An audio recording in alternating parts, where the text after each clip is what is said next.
Welcome to my YouTube channel Shri Sougata অ্যাস্ট্রোপামিস্ট।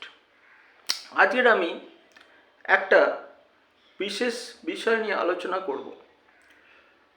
Saturn বা শনিদেব বা শনি গ্রহটি যদি যদি আদার্স যে সমস্ত প্ল্যানেট, ঠিক আছে, এই স্যাটার্ন প্ল্যানেটটি যদি আদার্স প্ল্যানেটদের সাথে কনজাংশন তৈরি করে বা আদার্স প্ল্যানেটদের সাথে যোগ তৈরি করে, তাহলে কি রেজাল্ট দিতে পারে বা স্যাটার্ন কিভাবে কাজ করে, আমাদের জীবনে স্যাটার্নের আহমিয়ত অর্থাৎ গুরুত্ব কি, এটা নিয়ে আজ আমি আলোচনা করব। স্যাটার্নকে সবাই খারাপ বলে। আজ শনিবার দিন ভিডিওটা বানাচ্ছি। স্যাটার্নকে সবাই খারাপ বলে। স্যাটার্নের কথা শুনলে বা শনিদেবের কথা শুনলে সবাই ভয় পায়। আবার স্যাটার্নকে বা শনিদেবকে খুব অনেকে ভক্তি করে, শ্রদ্ধা করে। বিভিন্ন লোকের বিভিন্ন মতামত। জ্যোতিষীরা অনেকেই বলে স্যাটারডে মানতে বা স্যাটারডেটা নিরামিষ করতে, এটা বলে। আমিও বলি, আমিও বিধান দিই যারা আমার কাছে আসেন। স্যাটার্নের অবস্থাটা যাদের খারাপ, অশুভ, স্যাটার্ন প্রচণ্ড অশুভ ফল দেয়। 7.5 বা তার 10 যদি স্যাটার্ন অশুভ থাকে, এগুলো আমরা মোটামুটি অনেকেই জানি, এটা নিয়ে নতুন করে কিছু বলবার মতো নেই। কিন্তু স্যাটার্ন কেন খারাপ বা স্যাটার্নকে কেন এত গুরুত্বপূর্ণ অ্যাস্ট্রোলজিতে, বা শনিদেব কেন এত গুরুত্বপূর্ণ, তো জেনে রাখুন। আমরা যদি জন্ম থেকে সব কিছু পেয়ে যাই, আমাদের জীবনে যদি কোনো রকম না কোনো কমি থাকে বা কোনো ঘাটতি থাকে, না পাওয়া থাকে বা কিছু সমস্যা না থাকে, তাহলে কি আর আমরা চেষ্টা করব, আমরা কর্ম করব? ধরুন আমি বা যে কেউ একজন জন্মেছে, তার প্রচুর অর্থ, প্রচুর টাকা পয়সা, প্রচুর সম্পদ, সে কি কাজকর্ম করবে? কিছু কাজকর্ম করবে না। অর্থের জন্য সে চেষ্টা করবে না, তার কাজকর্ম করার দরকার। কিন্তু আমরা কখন কর্ম করি?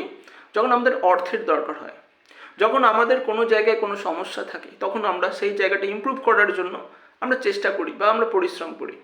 তা স্যাটার্ন যখন কোনোভাবে বসে থাকে বা কোনো গ্রহের সাথে সম্পর্ক করে বা যোগ করে, তখন কিন্তু সেই রিলেটেড বাধা বা সেই রিলেটেড সমস্যা, সেই রিলেটেড কোনো ঘাটতি আমাদের জীবনে কিন্তু দেখা যায়। তো বিভিন্নভাবে বসে থাকলে বিভিন্ন রেজাল্ট দেয় বা বিভিন্নভাবে দৃষ্টি দিলে, 12টা ভাব বা 12টা ঘর আছে, সেগুলো নিয়ে কিন্তু আগামী দিনে ভিডিও আসতে চলেছে। কিন্তু আজের আমি খুব সংক্ষেপে আলোচনা করছি বিভিন্ন গ্রহের সাথে যোগ করলে, সংযোগ তৈরি করলে কী রেজাল্ট আসে সংক্ষেপে, এবং সেই রিলেটেড কী ধরনের বাধা আসতে পারে।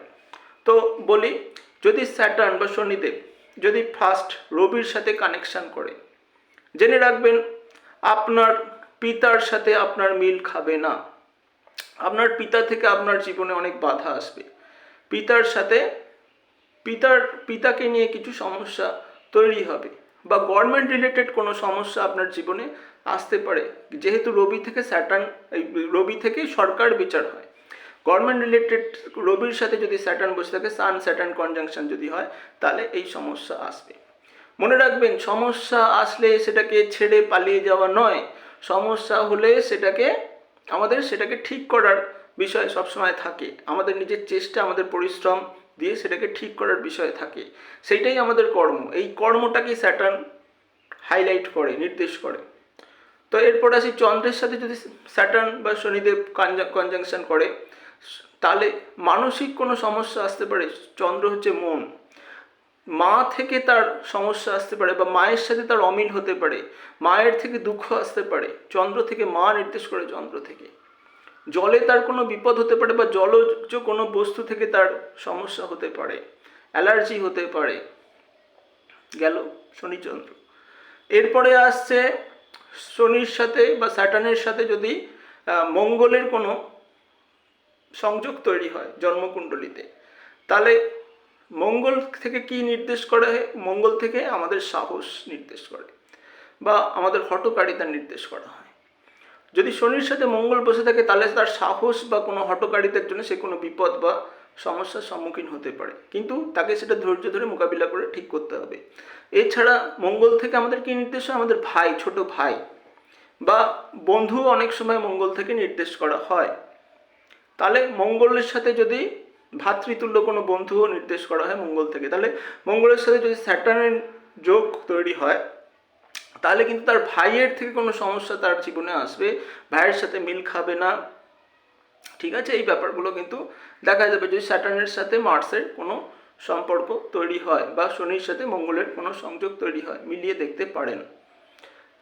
এরপর আসছে স্যাটার্নের সাথে যদি বুধের কোনো সংযোগ তৈরি হয়, বুধের যদি কোনো সংযোগ তৈরি হয়, বুধ থেকে নির্দেশ করে যে বালক, বুধ থেকে নির্দেশ করে বালক, আর একটা কি বুধ থেকে নির্দেশ করে, আর একটা বুধ থেকে নির্দেশ করে নারী জ্যোতিষ অনুযায়ী বুধ থেকে নির্দেশ করে অনেক সময় বড় ভাইকেও বুধ থেকে নির্দেশ করে, ঠিক আছে। তো এছাড়াও বুধ থেকে আরও অনেক কিছু নির্দেশ করে, বুধ থেকে আমাদের বুদ্ধি নির্দেশ করে, আমাদের বুদ্ধিমত্তা নির্দেশ করে, পিসিমা নির্দেশ করে বুধ থেকে। তো এই জাতীয় জিনিসগুলো থেকে পিসিমা পিসমশাই এই জাতীয় জিনিসগুলো নির্দেশ করে, রিলেটিভ নির্দেশ করে। তো বুধ যদি কারোর, বুধের সাথে যদি শনির কোনো সমস্যা কনজাংশন তৈরি হয় তাহলে কিন্তু এই রিলেটেড সমস্যা আসবে। কিন্তু বাট বুধ শনির যোগকে একটা অন্যতম রাজযোগ বা শুভ যোগ বলা হয়েছে, তাই বুধ থেকে শনির সংযোগ তৈরি হলে খুব একটা সমস্যা আসে না, বুদ্ধিটাও তাদের শার্প হয় সাধারণভাবে, ডিলেমি দিতে পারে, লেট দিতে পারে, কিন্তু ভালো হয়, খারাপ হয় না। সেই জন্য বুধটা না হয়, বুধটাকে আমি ছেড়ে দিলাম, কেন বুধের সাথে শনির সংযোগ ভালো হয়। এরপরে বৃহস্পতির সাথে শনির যদি কানেকশান তৈরি হয়, বৃহস্পতির সাথে শনির যদি কানেকশান হয়, বৃহস্পতি হচ্ছে জ্ঞানের কারক, বৃহস্পতি হচ্ছে আমাদের বড় ভাইয়ের কারক, অ্যাস্ট্রোলজি অনুযায়ী, ট্র্যাডিশনাল অ্যাস্ট্রোলজি অনুযায়ী বড় ভাইয়ের কারক। আর একটা জিনিস হচ্ছে মেয়েদের ক্ষেত্রে বৃহস্পতি হচ্ছে স্বামীর কারক, ট্র্যাডিশনাল অ্যাস্ট্রোলজি অনুযায়ী।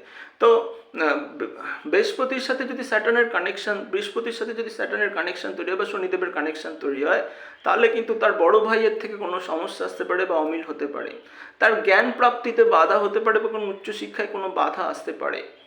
তার তার আর একটা জিনিস হচ্ছে তার তার সে কিন্তু জ্ঞানের জন্য চেষ্টা করবে এবং এডুকেশনের জন্য চেষ্টা অবশ্যই করবে, পরিশ্রম করবে। আর একটা জিনিস হচ্ছে বৃহস্পতির সাথে স্যাটার্নের যদি কানেকশন হয় মেয়েদের চার্টে থাকে তাহলে কিন্তু তার হাজব্যান্ড মানে বিয়ে লেট হতে পারে, অথবা বিয়ের বিবাহিত জীবনে সমস্যা আসতে পারে, এগুলো অবশ্যই ঠিক করা যায়। স্যাটার্নের সাথে যদি শুক্রের কানেকশান তৈরি হয় ছেলেদের ক্ষেত্রে বিবাহে লেট হতে পারে, বিকজ ছেলেদের ক্ষেত্রে বিবাহের কারক গ্রহ শুক্র, শুক্র থেকে আমাদের স্ত্রী বিচার হয়। তাহলে তার জীবনে সেই যে ছেলের জীবনে শুক্রের সাথে স্যাটার্নের কানেকশান আছে তার কিন্তু মানে স্ত্রীর থেকে সমস্যা বা স্ত্রীর থেকে মনের আঘাত দুঃখ কষ্ট পেতে পারেন, বিবাহিত জীবনে সমস্যা আসতে পারে বা বিবাহ লেট হতে পারে। আর একটা জিনিস, মেয়েদের ক্ষেত্রে শুক্র থেকে সৌন্দর্য, গ্ল্যামার ইত্যাদি বিচার হয়, মেয়েদের ক্ষেত্রে তার সৌন্দর্যের জন্য হয়তো তাকে কিছু কথা শুনতে হতে পারে। এরপরে হচ্ছে স্যাটার্নের সাথে যদি শুক্রের পরে আসছে শনি তো নিজেই ঠিক আছে, রাহু, ঠিক আছে, শনি নিয়েই আলোচনা করছি। স্যাটার্নের সাথে যদি রাহুর কোনো কানেকশান তৈরি হয় তাহলে রাহুর কোনো যদি কানেকশান তৈরি হয় স্যাটার্নের সাথে তাহলে জাতকের জীবনে রাহু থেকে ঠাকুমা বিচার করা হয়।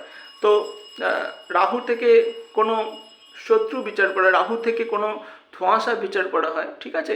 রাহুর সাথে যদি স্যাটার্নের তৈরি হয় যে রাহু জাতক কিন্তু কোনো ভুল সিদ্ধান্তে ফেঁসে যেতে পারে, ভুল কর্মের দ্বারা ফেঁসে যেতে পারে, রিস্ক নিতে গিয়ে সমস্যা আসতে পারে, জীবনে রিস্ক নিতে গিয়ে সমস্যা আসতে পারে। রাহু কিন্তু রিস্ক নেয়, ঝুঁকি নেওয়ায় এটা থেকে সমস্যা আসতে পারে। ঠাকুমার বিষয়ে কিন্তু জাতকের কিছু সমস্যা আসতে পারে। সাধারণভাবে আমাদের এখনকার জীবনে ঠাকুমার প্রভাবটা খুবই কম। তাও আর একটা জিনিস হচ্ছে রাহু থেকে প্রতারক মানুষেরও বিচার অনেক সময় হয়। আর স্যাটার্নের সাথে রাহুর কানেকশন হলে কর্মক্ষেত্রে তার প্রতারণার একটা ব্যাপারও কিন্তু করতে পারে। এরপরে স্যাটার্নের সাথে যদি কেতুর কানেকশান হয়, কেতুর যদি স্যাটার্নের সাথে কানেকশান হয় তাহলে কিন্তু, এবং রাহুর সাথে কানেকশান স্যাটার্নের হয়, একটা জিনিস বলছি সেটা হচ্ছে কর্মপ্রাপ্তিতে কিছু বাধা বা অবস্ট্যাকল হতে পারে। আর কেতুর সাথে যদি কানেকশান হয়, কেতু মানুষকে খুব অলস বানিয়ে দেয়, কর্মচ্যুত ঘটায়, এই বিষয়গুলো দেখায়। তাহলে কিন্তু কেতুর রিলেটেড, কেতুর সাথে আর একটা কেতু থেকে গুপ্ত শত্রুতা বিচার হয়, তাহলে কর্ম বিষয়ে তার গুপ্ত শত্রুতা থাকবে, গুপ্ত শত্রু যে কেউ হতে পারে, নিজের কাছের লোক হতে পারে। হ্যাঁ, তো কর্মপ্রাপ্তিতে এখানেও বাধা সৃষ্টি হয় বা কর্মচ্যুতি ঘটতে পারে জীবনে স্যাটার্নের সাথে যদি কেতুর কানেকশন তৈরি হয়। মনে রাখবেন স্যাটার্ন আমাদের কর্ম নির্দেশ করে, আর বা স্যাটার্নের সাথে কেতুর কানেকশনে সে হয়তো এমন কোনো কর্ম করতে পারে যেটা হয়তো আধ্যাত্মিক বা স্পিরিচুয়াল বা গুপ্ত কোনো কর্ম, হ্যাঁ সেরকম একটা কর্ম করতে পারে। বিকজ স্যাটার্ন আমাদের কর্মকে নির্দেশ করে, কালপুরুষের 10th লর্ড হচ্ছে স্যাটার্ন, সেহেতু স্যাটার্ন আমাদের কর্মকে নির্দেশ করে। আজকের মতো এখানেই ভিডিওটি শেষ করার আগে বলবো, যারা এখন আমার ইউটিউব চ্যানেলটিকে সাবস্ক্রাইব করেনি তারা অবশ্যই সাবস্ক্রাইব করবেন। যারা আরও নিত্য নতুন ভিডিও পেতে চান কমেন্ট বক্সে লিখবেন যে আপনারা কি ভিডিও কি বিষয় জানতে চান, লিখতে পারেন। আর যারা অ্যাস্ট্রোলজির বিষয়ে পরামর্শ নিতে চান, হস্তরেখা বিচার করাতে চান, তারা অবশ্যই যোগাযোগ করতে পারেন। ডেসক্রিপশান বক্সে আমার ফোন নাম্বার পেয়ে যাবেন। আর যারা অ্যাস্ট্রোলজি শিখতে চান, হস্তরেখা শিখতে চান, সংখ্যাতত্ত্ব শিখতে চান, তারা অবশ্যই যোগাযোগ করতে পারেন। আজের মতো এখানে ভিডিওটি শেষ করছি এবং বিদায় নিচ্ছি। ভালো থাকবেন, নমস্কার।